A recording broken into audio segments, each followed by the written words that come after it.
Okay, why don't we get started? If you're having a coffee or something to eat, please continue to help yourself. And what we're going to do to start off with is we're going to introduce our panelists. And I'll just repeat, my name is Suzanne Hoogen. I am the Dean of University Library and Archives at St. Mary's University and the outgoing chair for the Council of Atlantic Academic Libraries. I am absolutely thrilled to be here. Anybody that knows me will tell you that my vision of the future that we're going to be talking about is one country, one catalog. Not there yet. We're not there yet, but because we will be talking about our vision of interoperability, barriers and compromises moving forward, I just thought I'd share that with all of you. So we'll start off by introducing our wonderful panelists, who I will name in the order that they appear on our agenda. So I don't know if everybody is in the room or online, who's who. So if you hear your name, please present yourself online or at our table. Okay, Joe Wickens. Your name and where you're from? Joe Wickens. I'm manager of document delivery services at the Dalhousie Libraries and here in Halifax. Thanks, Joe. Becky Smith. Hi, I'm online. I am at Memorial University of Newfoundland, and while my title is Music Librarian and Head of the Music Resource Center, I led our Rapido implementation and other resource sharing activities. Jamie McKenzie. I'm Jamie McKenzie. I'm the Associate Dean of Libraries at UNB. DJ, I want to say De Jong. Am I right or wrong? Oh, that's totally right. Yeah. Did you see my last name?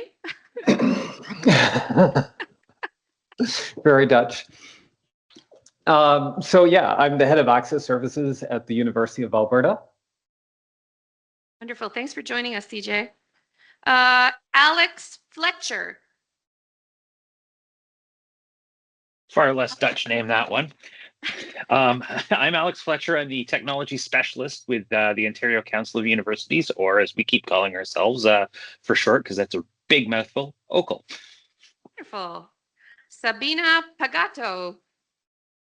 Hi, I'm Sabina Pagato. I am from Scholars Portal, which is the digital infrastructure arm of OCAL, and formerly was the lead for Racer, which was our local VDX implementation. Cool. Okay, I'm going to try this one. I want to say Marie-Van Côté. Perfect. Yes. My name is Marie-Van Côté, head of ILL at McGill University, and was also involved in the implementation of the PASA among TIBIC libraries. Cool. Abhijit Roy. Hi, I'm Abhijit Roy. I'm a technical manager at OCLC. I worked at Relay from 2006 onwards, and then at OCLC from 27 onwards. And Peter Collins. Hi, everyone. I'm Peter Collins, Director of Resource Sharing at OCLC. I'm based in Ohio, where our headquarters is. Katie Birch. Hi, I'm Katie Birch. I'm the Senior Director of Product Management at Clarivate, responsible for all of our resource sharing products, and I'm in Edinburgh in the UK. Well, welcome. What time is it where you are? 6:35 p.m. Oh, you're dedicated. And another Katie Aronoff. Hi again, everybody. I'm Katie Aronoff. I'm the director of the solution consulting team for Ex Libris Clarivate. I'm a librarian myself. I neglected to mention before, I have some pretty serious Canada connections. One of the Park Extension Aronoffs, Montreal. Wonderful. So everyone, please give a hand to our panelists.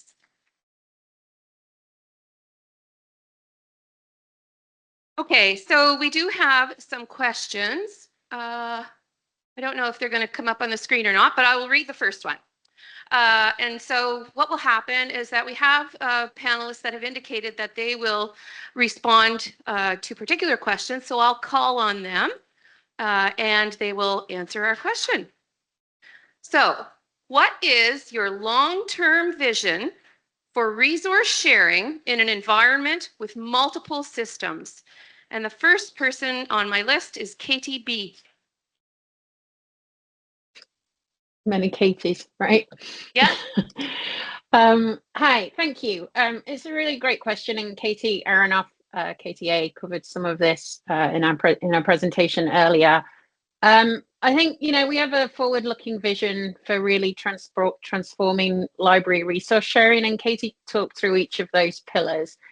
We really want to advocate and continue advocating, and our community does this very strongly. You heard from Alan Jones earlier. He's very active in the Ex Libris community, in the ULMA and Rapido community, and we advocate for standards and transparent systems that foster trust, informed decision making, and innovation. And when we talk about innovation, it's not just about innovation from our product development side of things. It can go way beyond that, and we look to the community to partner with the community on innovation, whether that is solving a problem yourself and sharing that with the community through our development network. And we have a lot of that happens a lot, certainly in resource sharing. We have some good examples in Canada alone of how that's happening.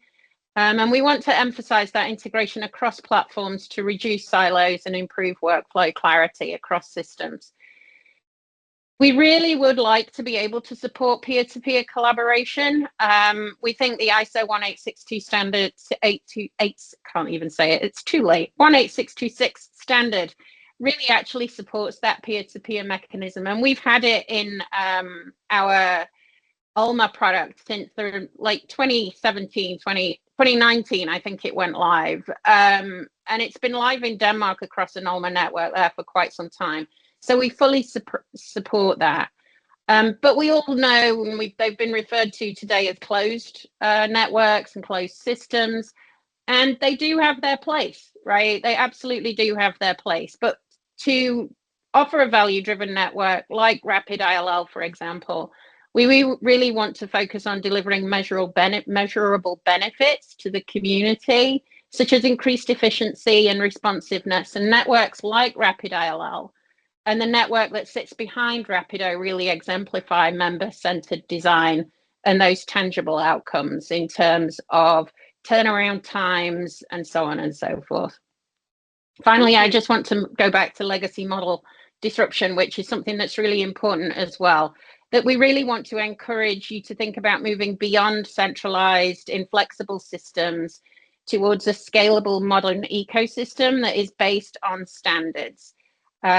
And we can put the technology in. We work very hard on developing the technology, but we really need the community to push to work in a standards way as well.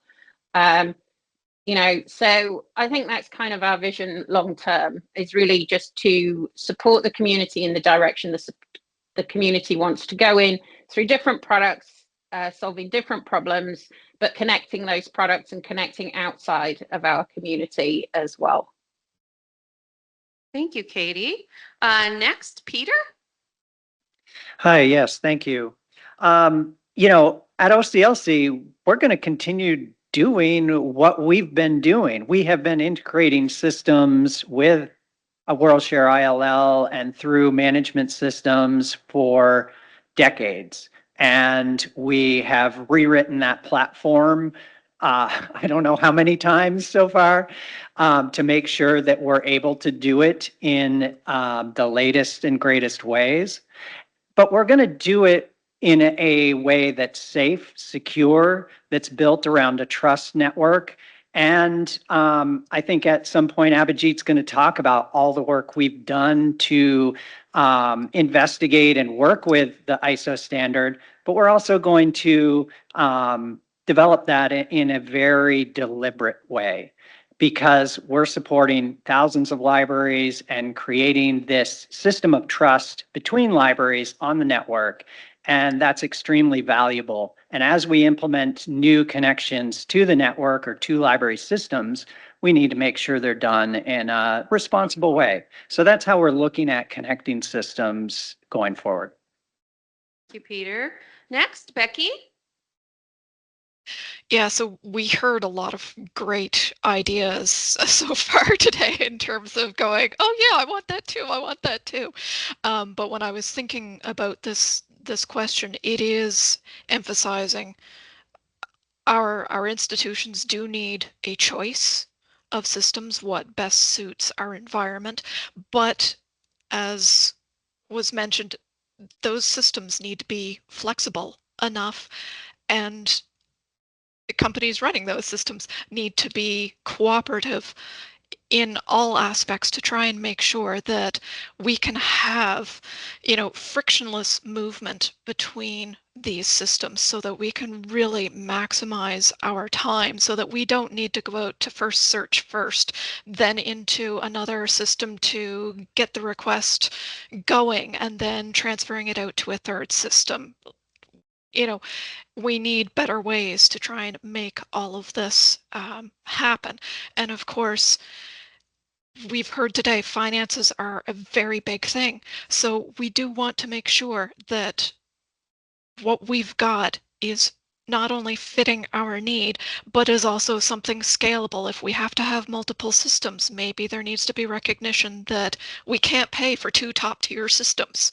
One needs to be lesser than the other, and pricing needs to reflect that. I have more things I can say, but I'll stop there. Thanks, Becky. Next, CJ.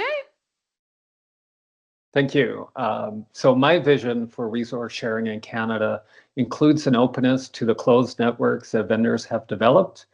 Openness referring to access to all collections in Canada and beyond, regardless of the ILL systems used or not used by other libraries, without placing the burden on lending institutions to acquire more ILL systems. So closed networks have advantages such as speed, unmediated routing, and much more. But do all these bells and whistles matter when you can't request from the libraries that hold the items that you need? So let's start with openness and then tackle the bells and whistles. Thank you, CJ. Jamie.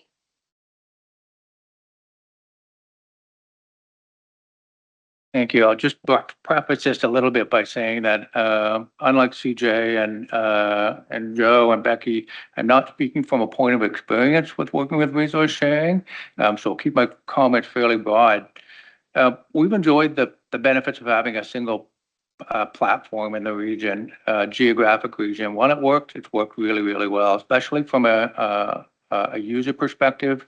I like the phrase that would get tossed around earlier on, mash that button. And your request goes through, and it was a really good thing. Typically, it was a 3-day delivery, and again, from the user perspective, it was fantastic. We'd really like to find our way back to that. We've moved past that now, though. We feel within the region, we've got multiple ILSs. Even within UNB, we use Rapid ILL, we use WorldShare, we use Relay, multiple ILL systems. And even though we're a small region, we've got a bigger consortium within the regional consortium that doesn't necessarily include everybody in the room. We've always thought regionally first, which I think makes sense when you're talking about research sharing or resource sharing, sorry. No lack of goodwill, but for a variety of reasons, we can't really rely on unified systems to hold the network together anymore. Fragmented is the word has been tossed around a little bit today, and I think it makes sense. Interconsortial resource sharing has lost some of its advantage, I think, and I recognize that, and that might not necessarily be true for everybody here. So we need a strong push, I think, for interoperability on resource sharing product. Definitely going to continue to be the case that we institutionally, we have to make our own systems choices. We do need choice, as Katie says, and we shouldn't limit our ability to cooperate and collaborate. At UNB, we've been talking to lots of people. We've been talking to Memorial, we've talked to vendors, we've been talking to Montreal to find out what they're using. And lots of talk about standards and interoperability, which has been fantastic. But what we've been lacking, and that's why it was so great to hear the story from Australia this morning, we've been lacking or not hearing very much about success stories in the wild yet. So we need to deliver on that promise, and it's not become clear to me over the course of the day that it's not just on our vendors, it's on us as a community as well to continue to work effectively together within the region. Without it, we're not really able to use anybody's product to their fullest extent. We waste staff time and we frustrate our users. So I'll stop there. Thank you, Jamie. Marivon?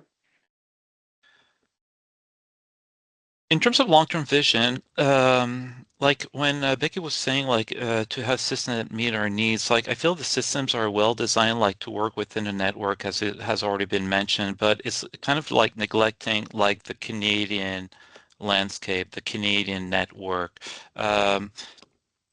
Yes, it's easy. It works like in the context of TAPASA, it works well at the PIBIC level, and also at like looking at other colleagues that are using World Share LL to be able to see if they have something. But not everyone has the instinct of like searching first search or searching Voila to see if there's smaller libraries that might have it where we would be able to borrow it, because there is a resource sharing agreement where everything is free among Canadian academic libraries.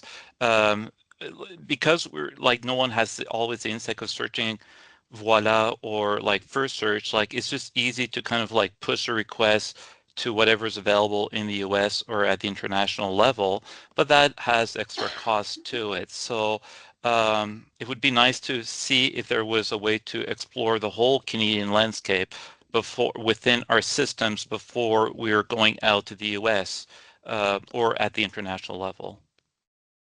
Thank you. All right, we're on to question number 2. What are vendor concerns regarding implementing system interoperability with systems from other vendors? What would be needed to allay those concerns? And first on my list is KTB.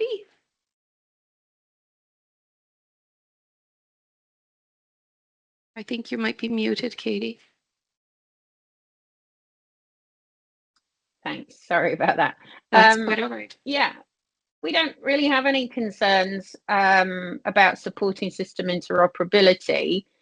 And we've done it. We've done it with a system in Denmark. You heard Alan and Sarah speak this morning about how we've done that integration for our ULMA libraries with the new Trove reshare system in Australia.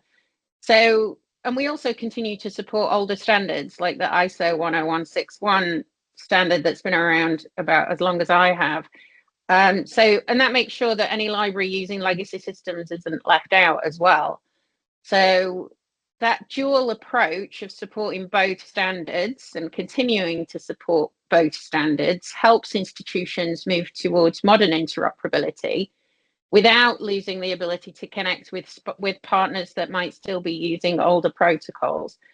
So, you know, we support 18626, we support 10161. I think the biggest concern, and we can get to this more in the technical or strategic barriers about how we actually go about that. So I'll pause there and we can come back to how we actually prefer to do the work. Thank you, Katie. Abhijit? Thank you. If I may, I'll answer 2B and then get back at 2A because I want to tell you the story of what we have done with ISO 18626 a little bit. So I started looking into ISO 18626 around 2019, 2020. 2019 specifically because we knew it was on our roadmap to implement in both Relay as well as World Share LL TAPASA. Okay. So 2020, we started the development in both systems. Took us about 6 to 8 months in each system, 2 separate development teams. So that's a lot of work. And so combined 16 months or so, we completed the work. We actually implemented the entire standard, including the complex workflows of conditionals as well, which is quite tricky with the 2017 standard. On top of that, when you're using a system, you want the interface or how you're using the system to be completely agnostic of the protocol. And so what do I mean by that, right? So you're still, at that time period, you're still using GSM. you're still using old ISO, and now we are introducing the new ISO. And all of this has to work on the same interface. It cannot look any different in terms of how you're processing the request from the interface, right? So keep that challenge in mind, right? And so we successfully implemented that, by the way, in supporting all three. Even in Walsha LL, the 10.160.61 as well as ISO 162.6. And I think 2022, I'm probably safe in saying this, but please correct me if someone knows different. We were first in the Canadian marketplace with the full implementation of ISO 162.6.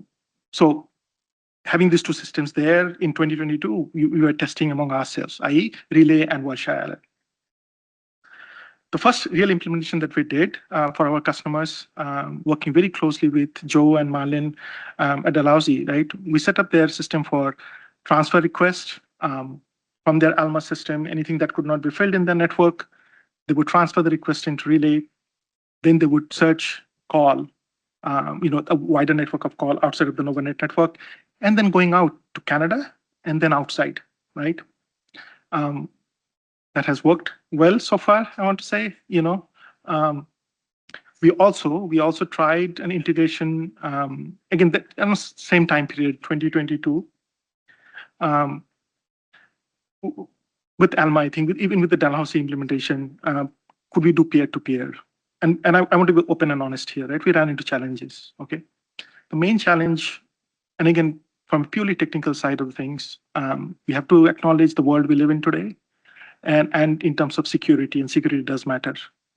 We have to be responsible stewards of our systems, and we have responsibility to our customers and the data that we are holding.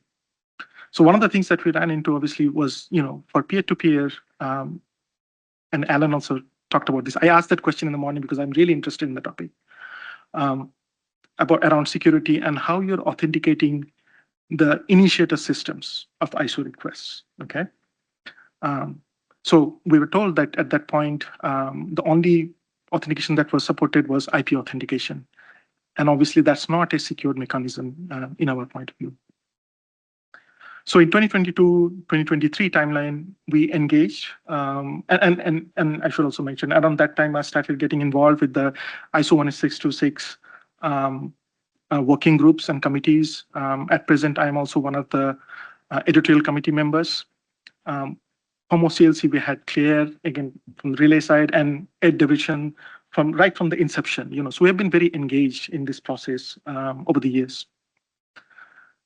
So we ran into this issue of authentication, and the 2017 standard doesn't say anything about authentication, does not make any recommendation. In fact, it even tells you that you can support both HTTP and HTTPS. That's fine, but there has to be some recommendation, because what we immediately notice is individual vendors are implementing individual ways of authenticating, which they think is appropriate, right? And at OCLC, keep in mind our scale, right? And how many certifications in terms of security we have to cover across the globe. So we have to have very high standards in terms of security and integration. Sorry, I'm going a little bit long because I want to set the the background story a little bit. So around 2022, 2023, we started discussing this in the ISO 162.6 committees, and we proposed two solutions. In fact, both of the solutions proposals came from OCLC. I produced a white paper talking about PKI digital signatures, and I was very happy to hear Alan this morning mentioning they have adopted that in Australia, which is great.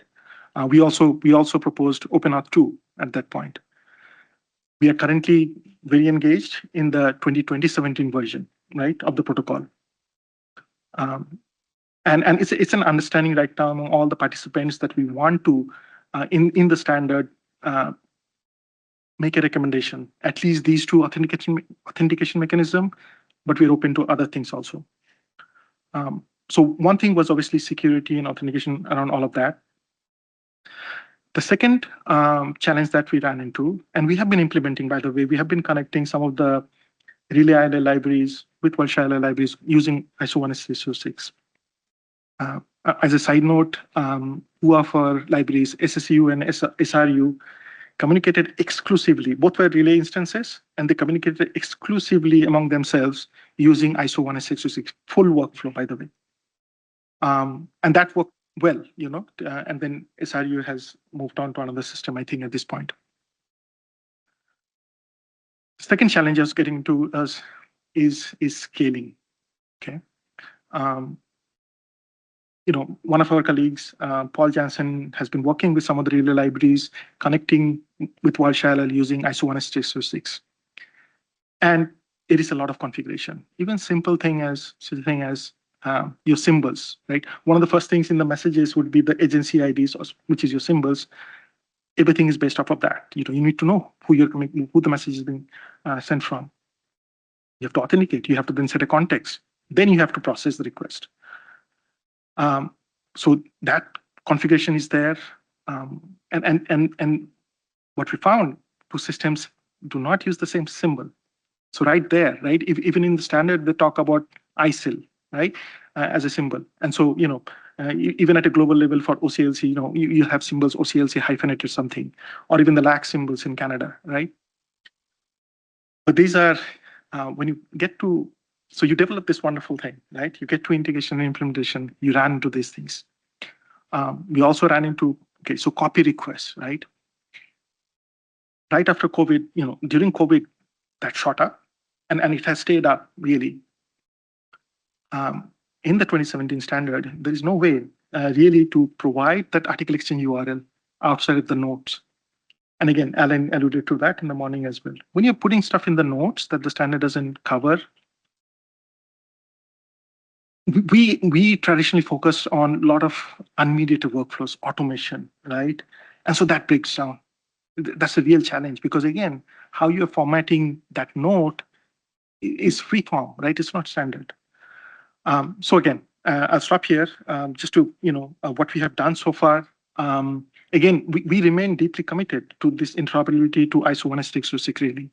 One more thing I will say, I would invite all of you, if you can spare the time, or some of you at least, right? I think University of Alberta right now is participating in that standards process. I would encourage at least some of you to think and participate in that standard. Your voice is important. You'll be able to shape what's coming next for the 20th version. Yeah. Okay, that's it. Thank you.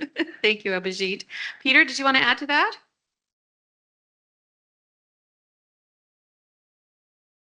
I think I was on the next one. No, if you want to do sub-bullet A. I'm not reading sub-questions. Oh, I see. Oh, yeah. Then what compromises are you willing to make? So I wanted to respond to this just to say that there are compromises that we're willing to make. There's also compromises we're not willing to make. Abhijit touched on some of it with security. But also, if you think about just opening up a straight peer-to-peer to WorldShare, so we have libraries that when they get a request, they expect to be able to bill with IFM. They expect to deliver through article exchange. They expect to be able to see holdings on WorldCat so that they can send requests to libraries that hold them. So what we're not willing to do is degrade the experience of libraries that are, Katie mentioned it well, there's a value proposition to the network.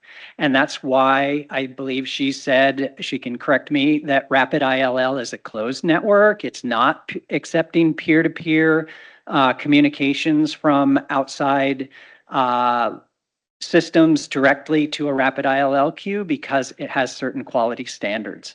So as we think about peer-to-peer particularly, in OCLC's model, we talked a little bit about the management system is where complex applications happen, where libraries are used to moving things around between networks and different suppliers with different standards. But at the core, there's an element of the network that has to maintain the quality and the services that are built into the network that I've heard great things about in the morning session. So things like IFM and such. Thank you. That's great. To the Canadian context now, looking at collaboration, and I'll go to Sabina first.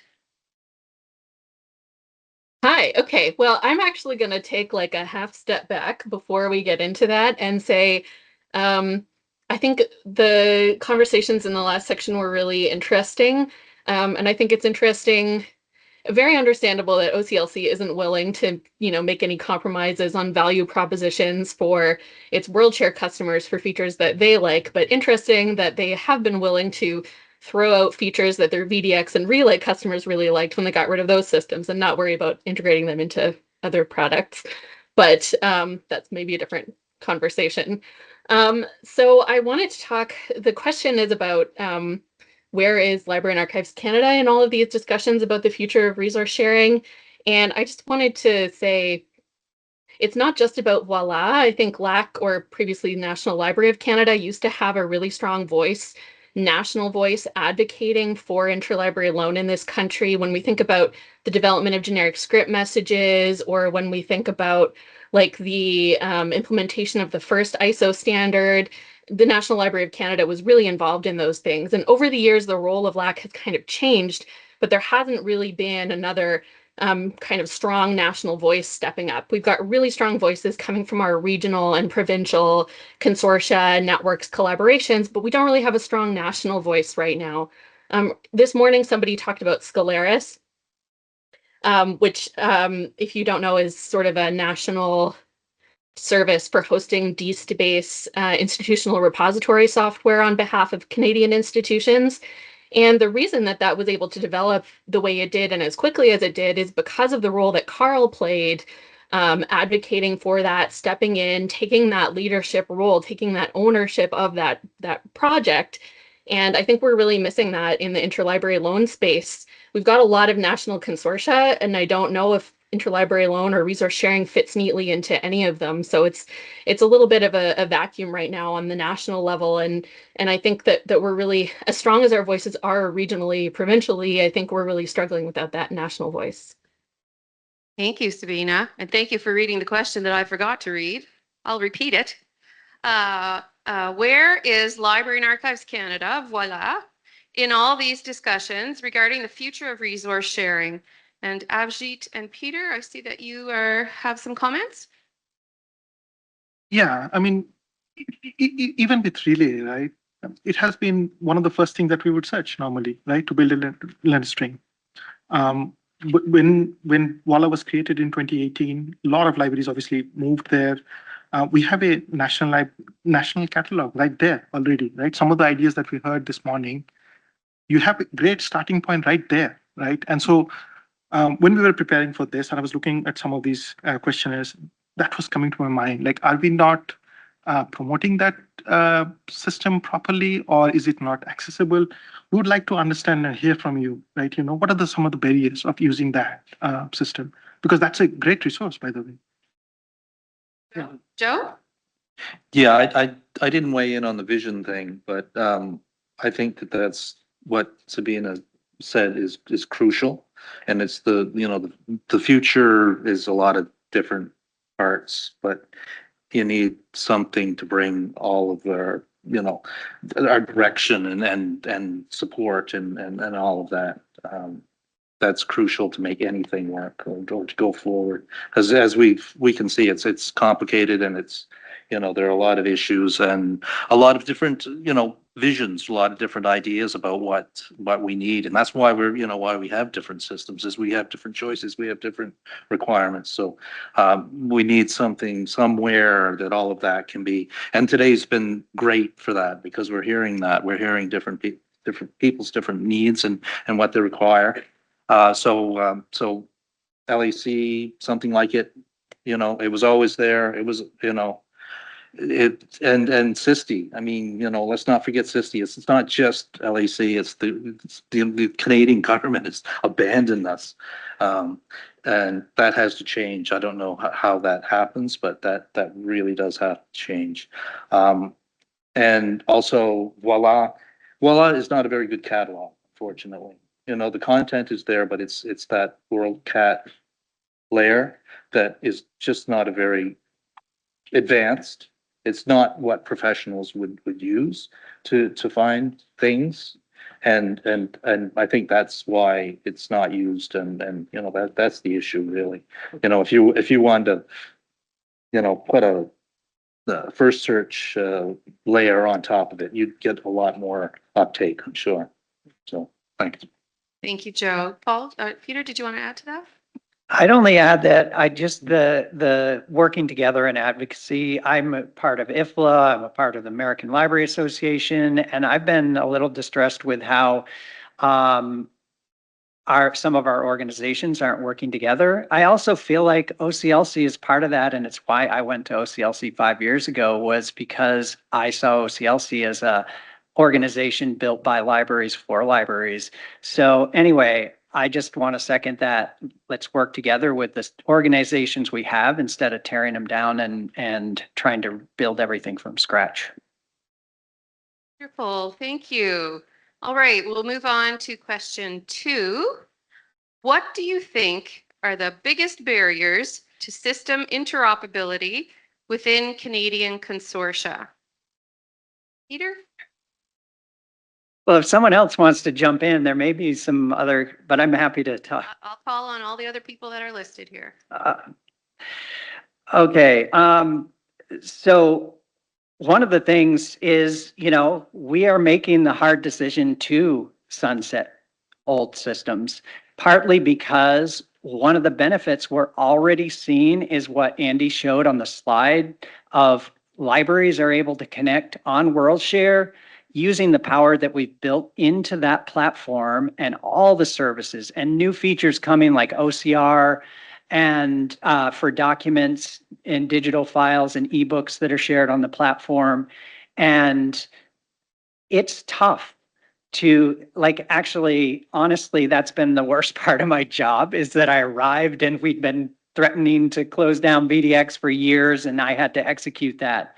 And then we had to make a decision about Relay because resources are tight here as well. And so we're having to make these tough decisions, but we want to work with you and do it.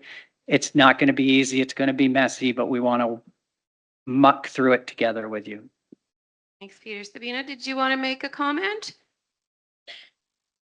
Oh, I was going to say one of the things that I think, you know, working towards systems interoperability within Canadian consortia is getting this really on the radar of the decision makers and the leadership within the consortia. I think Interlibrary alone was kind of chugging along for many years, doing fine, didn't require a lot of attention from above. And now there's a lot of change happening. You know, we need attention. We need our library directors to pay attention. And they're maybe not as informed about the issues because things were kind of chugging along just fine for so long. And I think events like this one, happening as it is right before CRKN, is a really good opportunity to have those conversations and to kind of bring more awareness to these issues. Great, thank you, Sabina. Becky? Yeah, as we're hearing, there's a lot of caveats to trying to make this possible, trying to make interoperability possible, trying to make the cooperation possible. And, you know, I would really like to think it is possible. And some of it is, you know, finding ways to get some of our minds perhaps out of the pocketbooks, as it were, trying to find the ways of whether it's the cooperation that we all have here to, you know, whether it's the Ex Libris Clarivate side, whether it's the OCLC side, that we all kind of need perhaps more volunteers to try and pull this all together. I know from my experience working with Ex Libris groups that, you know, the user base has so much experience to all of this that, you know, as much as we go, we don't need anything else on our plate. This is one of those things that is very important to try and make everything work for us. We have reached that point in time where we no longer have that singular system. We no longer have, you know, the ability to kind of rest on our laurels. And so I think we all need to band together and, you know, with the companies, with anybody from LAC or CAAL or any of the other consortia, Scholars Portal, to try and make sure that we get all of our bases covered. We get all of the knowledge elements that we need combined. It was a scenario when we implemented Rapido. I talked to our implementation crew and said, what about generic script messages? And they gave me a completely blank stare. So, trying to bring together all of these individual pockets of knowledge, I think that will get us further. It's obviously going to take a very significant effort, but I would really like to think it's possible. And we are all about sharing information. This is going to be even more important as we move forward. Thank you, Becky. Marivon? Yes, thank you. When TPASA was implemented among the public libraries and we were kind of having discussions with OCLC in terms of opening up the system, like our mindset was like in terms of having system interoperability with like more of our European partners and like the people in Europe or elsewhere in the world in order to make that weren't using WorldSci-LL in order to be able to communicate. And it's a bit like worrisome that we're having this discussion like among our Canadian partners, how like we have to kind of go old school in terms of sending an email or filling up a form to be able to request something from our ALMA partners. And I never thought that when we're talking about system interoperability, it was something that was going to happen like among our Canadian partners, because I want to echo what Sabina was saying, like with Racer VDX, there was some communication. I understand it was old systems and was like old ISO, but there was a bit of this communication that was happening, and we were like, okay, and we thought, okay, like if the fact that it worked with VDX, it would just be TPASA would be an evolution of that. But after the implementation, we kind of realized like, okay, there's a lot more work, and we actually went backwards at that level. Thank you. Okay, we're going to move on to our third and final question. Canadian libraries have relied on open networks for resource sharing for many decades. How can we ensure that no library is left behind and all libraries have access to resource sharing from all library collections in Canada? KTA. So I think first I would return to some of the pillars that I mentioned in the vision session about openness and standards, and these go hand in hand, that with systems that support standards-based integration and communication, we can do quite a bit to bring different models together, to bring different libraries into an ecosystem, even if they're not all using the same tools behind the scenes. We can work towards an integrated model to make that possible. I think the idea of a value-driven network that allows each member to determine what it means to them to participate fully is something that is important as well. And I really think a lot about this in terms of the needs of smaller libraries. I come from a background working in small libraries myself. Before I worked at Ex Libris, I worked in a one-room library that was smaller than this room. We were in a basement.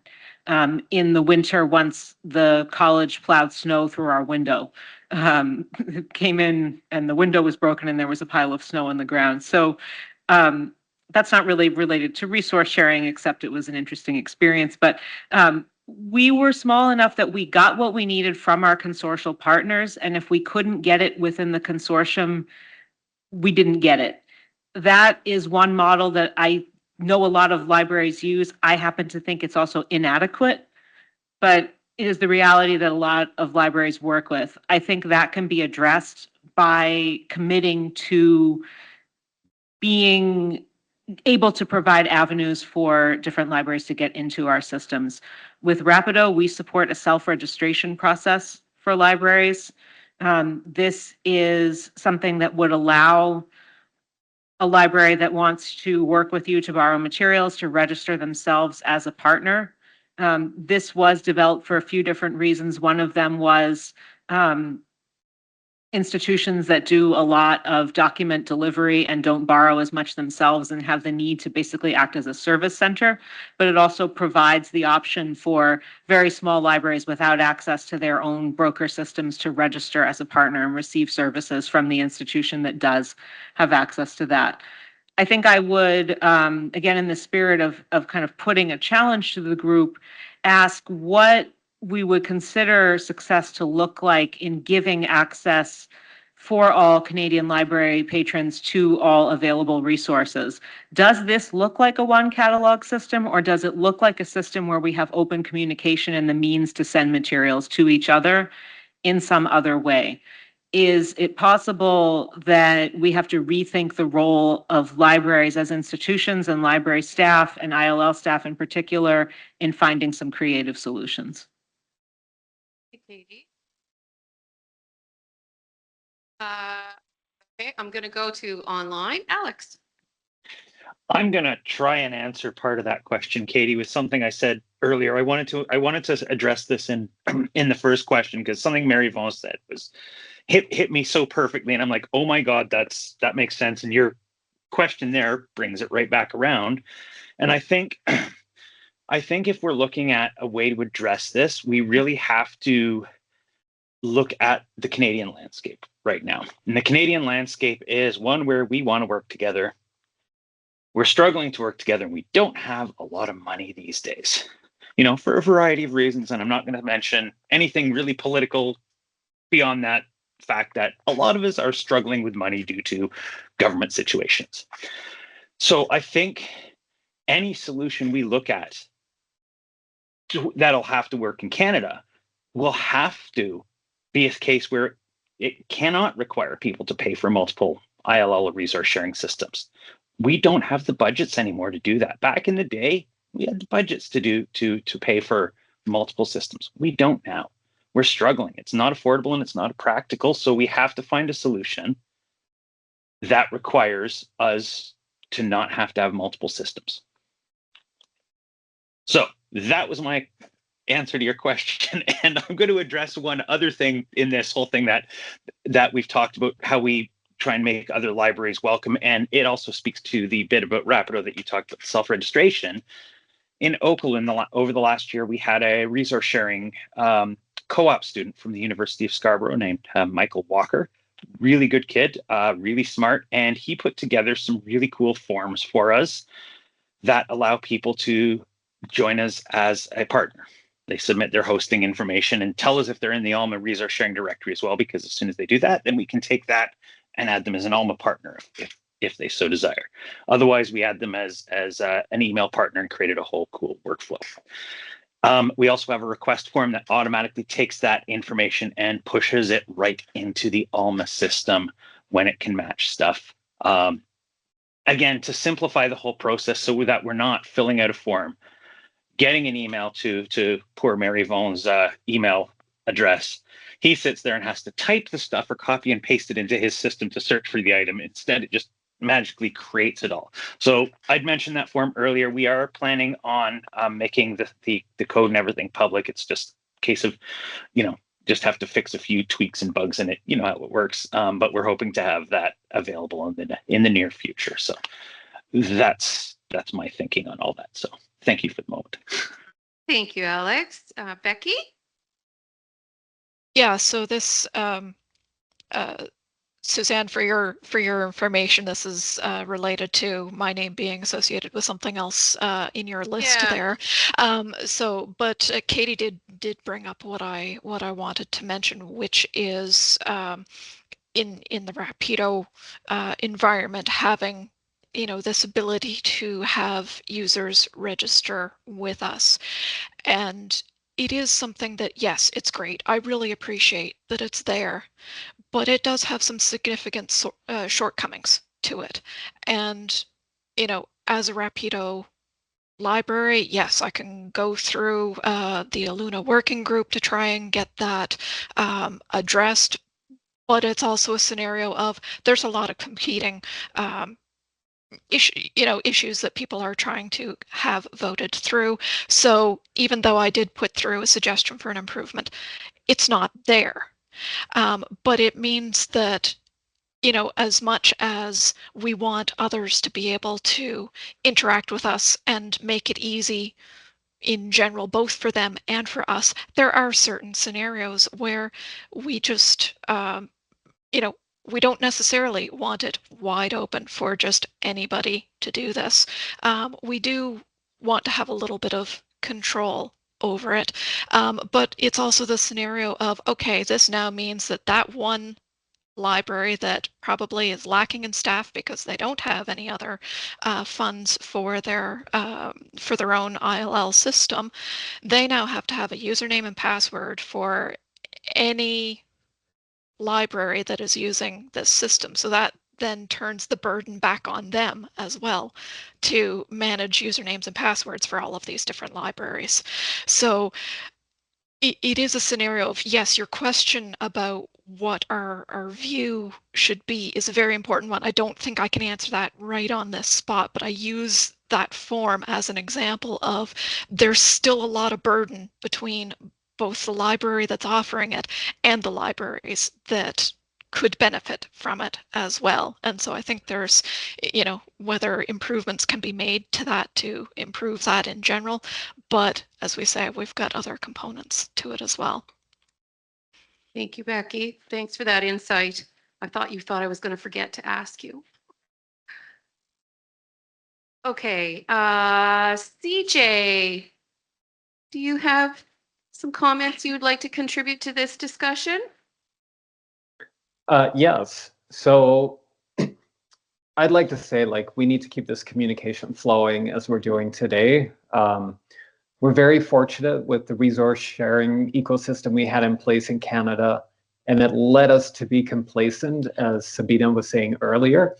But like, the rug was basically pulled out of us. There's kind of a pun in there for those in the Relay user group community. Yeah. Right? So since our last meeting for the Relay user group, which kind of became an OCLC update, there was quite a vacuum until it was basically announced that Relay had an end of life. So that's not good, right? We need to keep that communication going. So, you know, that rug being pulled from there out of us as institutions move to LSPs and our ILL systems were becoming legacy systems. We've quite a few libraries anxious about their ability to continue to provide effective and efficient ILL to their patrons, basically due to the pace of change, the costs associated with change, and the reliance on openness of our ILL systems. So right now, I have several emails in my inbox from institutions asking me what they need to do to be able to request from us past December. And I'm not sure at this point. So we need to continue talking about this and come up with a solution. Wonderful. Thank you, CJ. Joe? Yeah, we do a lot of business with off system people, and Relay provided us with a great way to manage to one portal, and they could borrow from anyone in the call group.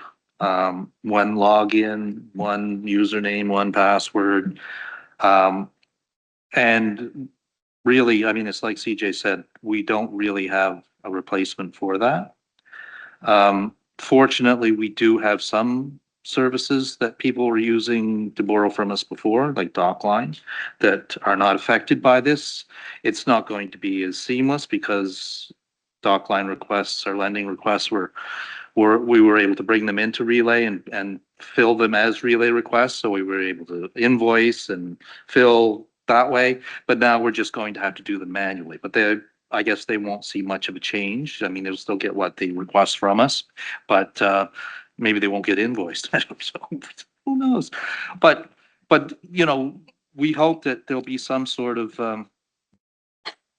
solution to this. This is a real big issue, and apparently this is not something that has been has come to the attention of the two biggies that we have here before. It's just not a thing that is as important as it seems to be in Canada, where we have so many off-system libraries. I mean, it's just not as common for everyone to be, I guess Iliad maybe was cheaper or something back in the day, and they've just been able to keep it, but we don't have it, and it's going to be really hard to replace it. But in the meantime, we'll do what we can if we have to take phone calls and sign out things to the DocDel account and that sort of thing. Keep doing what they do. We'll find a way, They do. and eventually there'll be, yeah. They Yeah. do. Peter? Sure. Yeah, actually, just touching on what Joe just wrapped up there about not realizing how much off-system activity happens. That has been something that we have been working through our relationship with Paybook, and you can quality check me on this since we have someone on the panel. But literally the off-system functionality that we've built out in Tapasa and WorldShare came from the input from that group, and it's been really helpful for us to be able to develop that. And is it perfect, and can it be developed more? Certainly it can be developed more, and that's part of our ongoing development. So I'll just say we are working on that, and I was thinking about it on the way over, and there's sort of an analogy of when you're going home tonight, maybe you're going to be driving on some city streets for a little while, and things are more traffic and mucky, and you got to be careful and looking right and left. And then you get on the highway, you put it on cruise control, and you're able to just go. Like, networks are really that super highway that delivers content quickly at amazing scale. And then there's the city streets, and we need to be stewards of all of that. And if you notice from our presentation, there was a lot about the superhighway and not a lot about the streets. So that's something that I want to take home from today for sure, and start thinking about how we develop the full ecosystem that you're living in. Thanks, Peter. Marivon? Yes, I concur with what Peter was saying in terms like OCLC, the system when we implemented Tapasa among public libraries was closed, and they did listen to us, and were able to at least have a way to be able to manage the system with Z39.50 and ISO with Relais. Now we kind of pushed to have it work with Relais, but now learning that Relais is at the end of its life, it's like I feel like it was just starting, and it kind of like but there is a way. Alex was saying, like, having one system, like among typical libraries, we do operate with one system and we're able to record. It's just a bit what he was saying, like for some to borrow books, like we have to do a bit of a copy and paste. But another thing that is in terms of barriers, like, which has me a bit not worried, well, maybe a bit worried, like, because I'm not really sure where we're going. It's again with our public libraries in Canada and how we would be able to request stuff.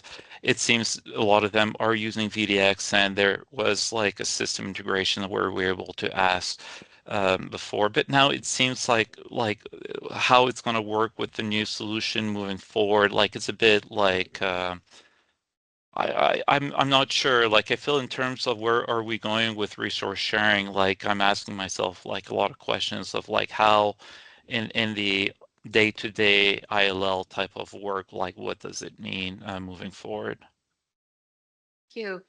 Now, I want to make sure I didn't miss anybody from the list, because does any of our panelists have anything else they would like to add to this discussion?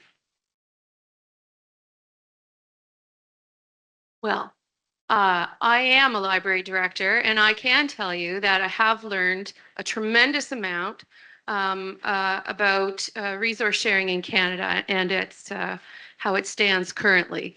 So I just want to say I hear you, and I stand with you, and I believe that it is a possibility for all of us, but only through all of you that are already working on this. So I want to say thank you for all the work that you do to ensure that resource sharing in Canada is happening, that our patrons are receiving the content that they're requesting, that we're providing accessibility, that we're looking at ways to develop even further accessibility to documents for our patrons. I think that's wonderful. We have time for a few questions, maybe two, maybe two. Is anybody in the, yes, Katie, another Katie.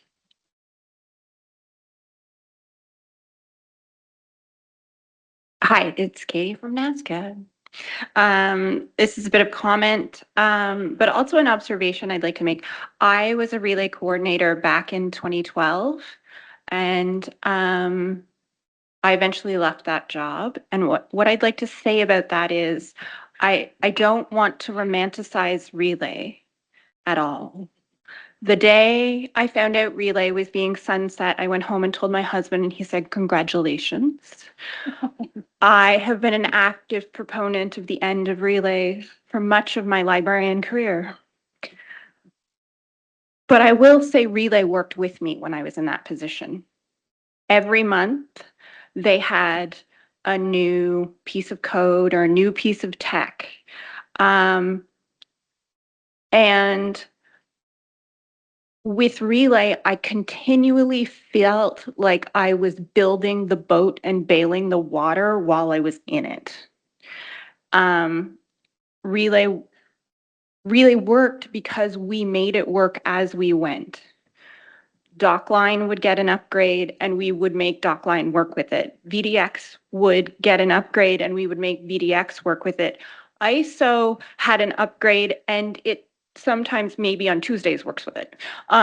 So I don't want to romanticize relay, but we're here. We are a committed community whose entire philosophy is sharing that information. And that has been what is said today time and time again. We are committed to the work. We will put in the staff hours. We will do those things. But we need to be able to share with everybody. And that limitation is thinking about this as a network.